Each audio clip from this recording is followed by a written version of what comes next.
Hello, everyone. My name is Atinder Pal Singh. I'm the product manager with Azure SQL Database team. So today in this session, we would be discussing about Azure SQL Database Hyperscale and how you could unlock the scalability aspect with named replicas. So we will first quickly introduce about the concept of hyperscale, read scale out, and then we will go deeper into the session, into the named replicas. All right, moving on. So as we are familiar with the SQL Server architecture since many decades, where we used to have all the SQL Server components like CPU, disk, memory, everything running in a single machine.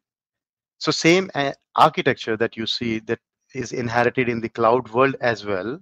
But there were multiple challenges actually with this architecture, like limited scalability of storage. It used to be a very common customer challenge.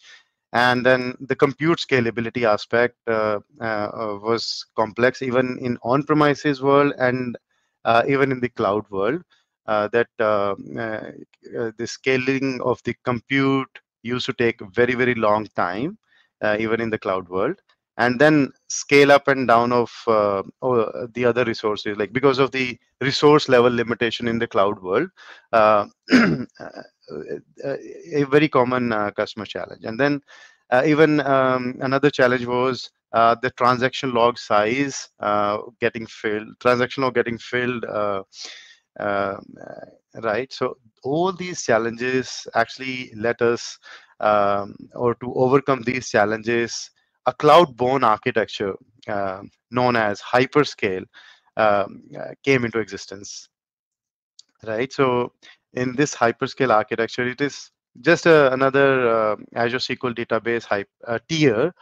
Um, the only difference is that we have separated or distributed the components of SQL to like separated the compute layer, the storage layer, and the log service. So with this architecture, by changing or by distributing several components, we could actually mitigate all the challenges that I just discussed. And also the compute scaling got very fast, because now it is not a size of data operation anymore. It is just a compute that is getting scaled up in the background. And then the issue of transaction log getting filled got mitigated. Storage limitation that used to be there in the cloud world was around 4 terabytes earlier. Now that also got mitigated. And then now, uh, let's say a startup actually starts with 10 gigs of their database size, and then they don't have any worry to that, okay, I need to add storage manually or increment the storage manually. uh, it is taken care automatically. So from 10 gigs to 100 terabytes, it can grow seamlessly. And that limit is like 100 terabyte is there as of today, which is April 2024. This limit can be increased further. Like your database size can grow even bigger once we have the bigger size available, right? So uh, with this architecture, we could also cater an important customer request to build a capability to scale out the read workload uh, in a relational database world, right? So now like we can add multiple compute nodes in our database architecture, as you see in this uh, architecture diagram, a high level diagram that you just to scale out your read workloads. And then since each compute node that we have added can have its own name or endpoint, these are called named replicas, right? So now you can imagine a named replica as a simple reader database that utilizes same storage layer as your primary hyperscale database, right? It leverages the same storage. Hence, there is no additional storage cost. Customer can just provision a additional compute for a specific application, and then just this application can connect to its own private database, which is just a read-only database. Now, if you see that whenever any inserts, update, or any DML operation happens, that insert will go to a compute, or the DML will, or a log record will be created, and it will be in this compute's log buffer. And then from the log buffer, it will be pushed to a log service. So log service is in turn responsible to push those log records to a specific read replica, or we call it as named replica. And at the same time, log service is responsible to push the log records to the storage layer, or we call it as hardening of the logs in the storage layer as well, right? So this is the high level summary of the hyperscale architecture and the introduction to the read scale out scenario. Now, let's dig deeper into a scenario, like what was the customer's challenge? And we will take an example of a customer, um, and then how that customer could leverage this architecture to mitigate the challenges uh, in in the existing system. So this is a scenario of a Contoso Mart um, customer, which is an e-com company, and they were using SQL DB premium DTU model earlier. That is also one of the tier of Azure SQL database. Eventually, this application, because this was a startup, they started up with the premium DTU model, and then, but then, as and when this application started growing, there used to be the multiple applications got plugged in. Like for example, in the Contoso Mart, they had the another reader application of sales and marketing. That is a read application. So that sales and marketing started leveraging the same database for their operations, for their decision making and all. And again, as and when this application grew, another API workload came in who was reading the data from the same database. Again, an additional API came into existence, which was actually capturing the pricing information, the inventory information. So this API used to fetch the data from the database and used to provide it to the application, right? So uh, basically the workload started growing, and then the business reporting came into existence. Like they needed the business reporting for each day, and then they were leveraging the same database. Uh, and then came the monitoring dashboard. So basically, just you can imagine this architecture as a simplified version of a modern database architecture, wherein all the different components are actually pulling the data from a single source of truth. Now, that actually created a problem. The problem was that it actually made this as a contention point where customers started facing the performance issues, they started facing the scalability issues. Since the storage was limited to 4 terabytes, they could not grow beyond that. The compute scalability was limited, and even the read scale out was limited to just one high availability replica. So now, because of these challenges, they actually switched or migrated to hyperscale tier, wherein they pointed the read-write application to a primary hyperscale database, and then the small application that I talked about, sales and marketing application, they spin up or added a small compute named replica because that application just had a smaller workload. So this named replica could cater it, and then thereby, like uh, this sales and marketing application could actually manage their database on their own. Like they could scale up or down on their own, or they could manage the permissions or of their specific users on their own. All right, so that actually gave them the flexibility, and even the cost part could be segregated, and then that cost of that compute could be paid by the sales and marketing team, right? And then came the API. So API also connected to a separate named replica or a compute layer. And then as and when this API workload like increased, or uh, customer told like their critical workload was actually running through these APIs, which is to get the inventory data in a real time and then serve it to the application layer.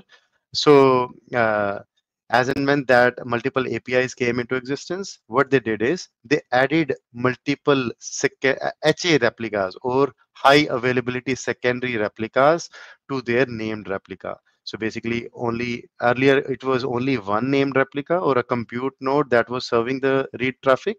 Now they could offload the another API workload to multiple HA secondary replicas. And then you can imagine this as a group of or a pool of read replicas. As of today, we can have like a pool of 5 read replicas in a named replica. Like specifically for one named replica, you can add up to four HA replicas, right? So that way they could handle their read workload gracefully. And at the same time, since I mentioned it used to be their critical read workload, they needed to ensure high availability of this compute layer so that the pricing information should be available all the time. Let's say even anything goes wrong with the primary compute of named replica, then uh, the automatic failover will happen to one of the HS secondary replicas, and your workload will never be impacted, right? And then came their business reporting and the dashboard. They actually put up that business reporting and dashboard to a separate name replica with a smaller compute size. But then um, they wanted to save the cost as well, because the business reporting used to happen just once a day. And this dashboard also was pulling the data like once or twice a day. So what they did is they actually created or opted for the compute model as serverless compute. With that, they can optimize their price performance, because now they don't need to worry about scaling up or down of their named replica. It can be taken care automatically as and when the workload demands. It can be scaled up or scaled down automatically, right? So this is the and then another thing, as I mentioned, like this used to be a startup, and then as and when this startup started growing, their storage requirement also grew, and then the storage scalability was there. Like as I mentioned, automatic scale up of the storage was there, so their storage grow automatically, and to like they can grow to 100 terabytes, right? And then as and when their name replicas got stabilized, or they could understand, okay, how much compute is necessary for the name replica, they could actually reduce the compute size of their primary read write replica to save the or to optimize the cost, because now their read workload is actually pushed to the read replicas, which we will I'll show you how many read replicas that you can scale up to in a next demo. And you would see what is the latency numbers between those replicas. Let's have a quick look at the demo. And also, if you have any questions, please feel free to put those questions in the chat. I would be happy to answer those questions. All right, so this is a quick demo of an application wherein the application is we are ingesting data around 9.13 MB per second of worth of data with a write refresh of 300 milliseconds. And you see that I have provisioned 30 named replicas from 0 to 30. Like this is number 4, 15 and all. So if you see, this is getting refreshed. Like we are continuously pushing the data, and the latency numbers that you see here are like around just 53 milliseconds, 52 milliseconds. So basically around 50 to 60 milliseconds worth of latency between the primary and a named replica, because they are sharing the same storage. So latency numbers, you can see it here, and how you can leverage these replicas to scale out your workload. And then, as I mentioned, you can scale up to 30 read replicas or named replicas. Now, I also mentioned that each named replica can you can ensure high availability of that named replica as well, right? So now this Qantas or Mart, for their critical workload, they required that we need a zone level resiliency. So what they did is they actually enabled zone resiliency for their named replica.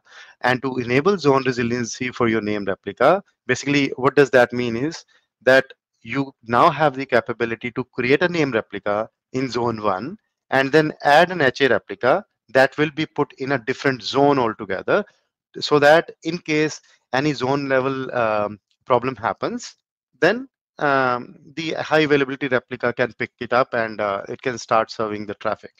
So that way, and this feature actually got recently introduced in March this year itself. So now you can have zone resiliency for name replicas.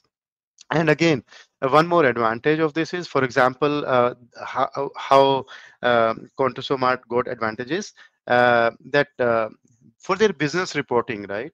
Let's say their primary compute is down because of any reason, their business reporting will still continue because named replica is actually reading the data from the page servers or the storage layer, and it has the data. Let's say it is not a current data once the if the compute is down, but it can still have the existing data, and it can still serve the traffic of your read request. So basically, you can imagine it as a resiliency at any step, any given point, right?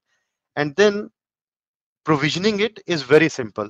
It is just a few clicks of a button, and then your named replica with zone resiliency is provisioned. So I'll show you a quick demo of how easy it is to provision a named replica from the portal. However, you can provision it using the PowerShell CLI as well. But let me show you a quick demo about how to create a zone resiliency in named replicas. All right. This is just a Contoso Enterprise database you see here, and it's a read-write database. I'll just show you the compute plus storage part of this read-write replica.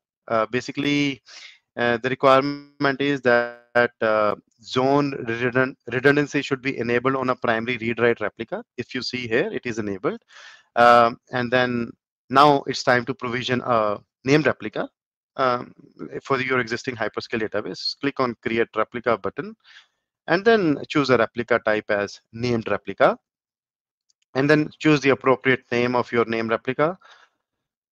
Once you have chosen this name, you can actually go to compute plus storage and configure your database.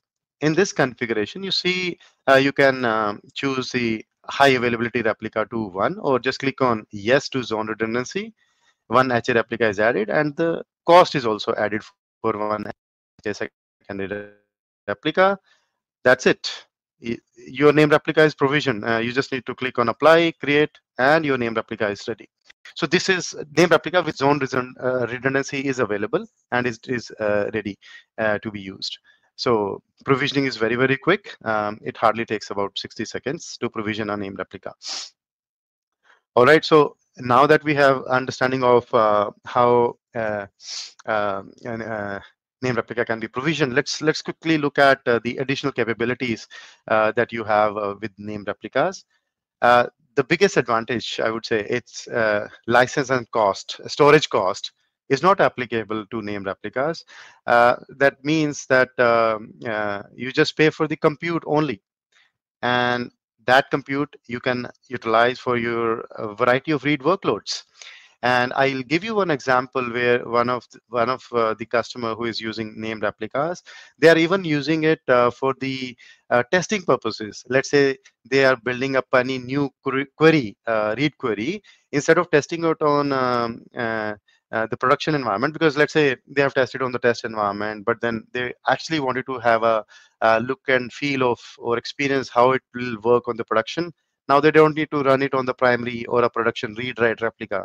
They can just perform or test its query on a named replica, and then that's it. Their workload is tested, or the new development is tested, right? So, and then you can further optimize your cost by leveraging the serverless compute if your workload is unpredictable, and right. So uh, and if your workload, let's say, is like as I mentioned in Contoso, Mart example for Power BI and the Grafana dashboard. If your workload, let's say, is getting refreshed once in a day or so, you go ahead with serverless option, right? So it will automatically take care of your scale up and down. And then monitoring is very easy and available in named replicas from portal, from DMVs that you're familiar with. I'll show you a quick demo on this. And I was very excited to show you a demo of Database Watcher as well. That is something that we have recently announced this year, this month itself. So I'll show you a quick demo of that as well. And auditing feature, it actually inherits all the auditing capabilities from the primary database to your named replica. And for a SaaS applications, like Elastic Pool is something is very much adopted for all your most of the SaaS customers. So now, let's say they have added the databases in a Elastic Pool, and currently named replicas in Elastic Pool is not supported. However, if your SaaS database requires a capability to read scale out or scale out any read workload, they can simply add a named replica for a database in Elastic Pool as well. That is available. And then you can configure isolated access. For example, marketing and marketing team could actually, in the Contoso Mart app example, they could configure isolated access for certain set of users, which required access to only 2 to 3 tables. They could do that with the isolated access for specifically for a named replica. And then you can mix and match your hardware. Like primary can be your provisioned compute, serverless can be named replica can be serverless. You can have zone resiliency on primary, and you may or may not want zone resiliency at a named replica level. So that is possible. You can do mix and match. Now let's look at a quick demo for a monitoring solution that we have, or monitoring of named replicas, or troubleshooting steps for named replicas quickly. All right. So this is just a portal experience. I mean, in the portal, if you open the named replicas, you can actually see the compute utilization, or like you see the primary read write replica, and you can go to the metrics. You can choose whichever metrics you would like to, you're interested in to look at. So I chose CPU, and then I can look at CPU min max and all. That is possible. You can for named replica, you can monitor your performance from the portal, as well as you can monitor it from the SQL Server Management Studio, the same way that you were monitoring your existing read write databases. So now the new function got added in the for the name replicas. That is the database property EX function. In that a parameter replica ID. You can get the replica ID of a connected named replica, and then you can utilize it for your monitoring purposes. Like this example of DM database replica states to understand the synchronization lag between your primary and secondary. Similarly, you can see any blocking. Similar way for primary, you can run those DMVs for name replica as well. And then named replica, like all the DMVs, like DM exec requests, sessions, all DMVs work for the named replica as well. Like in this case, you see what are the number of logical reads and all. You can have a look from your DMVs, right? So similar way, the query text you can extract from the sys.dm exec SQL text as well, from this SQL handle and all for all the queries. So I'll just quickly show you that as well. Execute. All right. So this is the query text I am running in the background. Um, so basically, the intent is to inform you that there are same troubleshooting steps that you need to follow that you're already aware of, right? So DMOS wait stats, you can look at that as well. And again, I wanted to, continuing the monitoring part, a quick demo on Database Watcher as well. So this is the Database Watcher on the portal, where I have created the 30 read replicas that I showed in the previous demo. I can monitor those 30 replicas. All of them are green. I can look at their CPU percentage. I can dig deeper into each named replica or a database in my database watcher, instance level CPU, data IO, basically environment in this monitoring tool that is the database watcher. Now let me go deeper into one of the named replica to see how it is performing, so I can have a look at that as well. So that is how simple experience you get, or the capabilities that you get with the Azure SQL Database world, with all the latest and greatest features and hardware that you're getting, right? Now, let me show you one more example of a customer or a customer story. So basically, it is DHL, a very well-known or a world-leading multinational logistics company.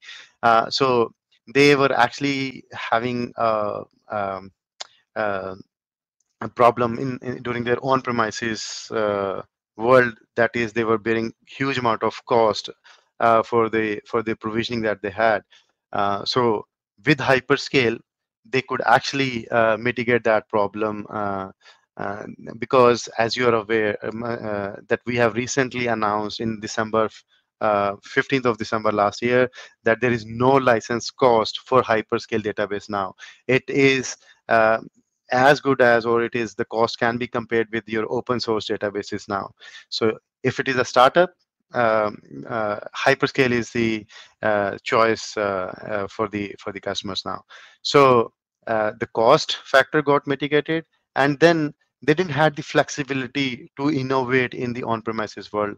So with hyperscale, they got that flexibility to cater their increased demand during holiday season, especially like Christmas and Easter, right?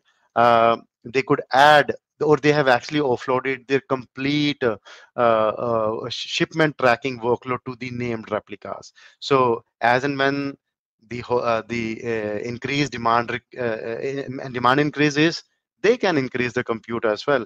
It's just a few clicks of a button. So yeah, so that is how DHL got success with hyperscale, and there are many, many customer examples. You can go to customers.microsoft.com, where you can see the customer stories of a lot of hyperscale customers who got the success with hyperscale. All right, so that is it. What I had for this session. Now. For this Azure developers, you can actually start your learning journey by going through this link, that is aka.ms/Azure Developers.net. They learn more, and you can also go for a Cloud Skills Challenge as well by going through this link. All right, and then you can download .NET 8 now by going through this link. And also, if you would like to optimize your on-premises .NET application for Azure, our migration Azure Migrate application, actually, if you go to this link, and code assessment tool for .NET provides a detailed analysis of your application. So go ahead and try this as well. Thank you.